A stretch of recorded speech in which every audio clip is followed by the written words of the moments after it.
As a parent, what did your child's school do that made you say, you can't be serious? 1.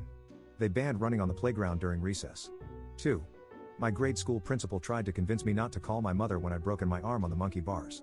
She was upset about that. 3. Kids came home with a note, freaking out that the school was going to force them to allow doctors to look at their privates. Everyone in class was stressed over this. Upon reading the note I had to sign, it said curvature of the spine exam, and boys and girls would be screened in private areas. 4. They argued with me about son safety. Specifically, my son wanted to wear long pants instead of shorts. I let him wear them. They were the same as the required shorts, just longer. The vice principal called me to take me to task and told me that he couldn't possibly get sun damage on his legs because the kids don't stop moving. I told her to cut it out because she knew that was BS. I live in Australia. 5.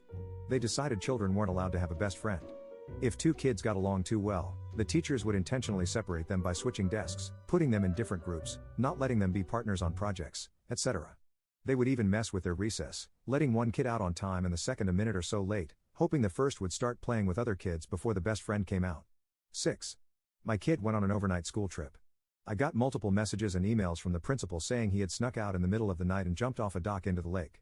When he got home, we asked him about it. He started laughing because he thought we were messing with him. He had no idea what we were talking about.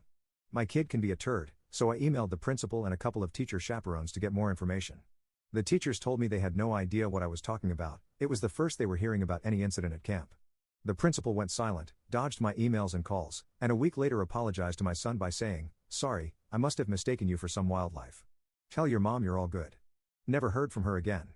7. My kid's elementary school issued a policy that the kid who, in an argument, delivered the last hit/blow would be punished.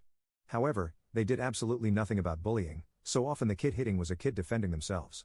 If someone punched my kid and my kid hit back, my kid would be punished. Once, a little girl in first grade was attacked by a much older boy. She was very into martial arts and dislocated his shoulder in the fight. They called in her parents and wanted to start disciplinary action against the girl. The mother very clearly told them to cut the crap, and if they failed to protect her daughter, she would make sure the girl could defend herself. 8. They made my husband leave work, 40 minutes away, to put disinfectant spray and a band-aid on our 8-year-old son's slightly scraped knee, which absolutely didn't require either and could have been handled by the kid himself, because they're not allowed to administer medicine. 9. They told me that her having head lice wasn't a reason to keep her out of school. And then I understood how she freaking got them. 10. A friend's son goes to a school that has banned all physical contact, including in sports. They can get suspended for any contact whatsoever.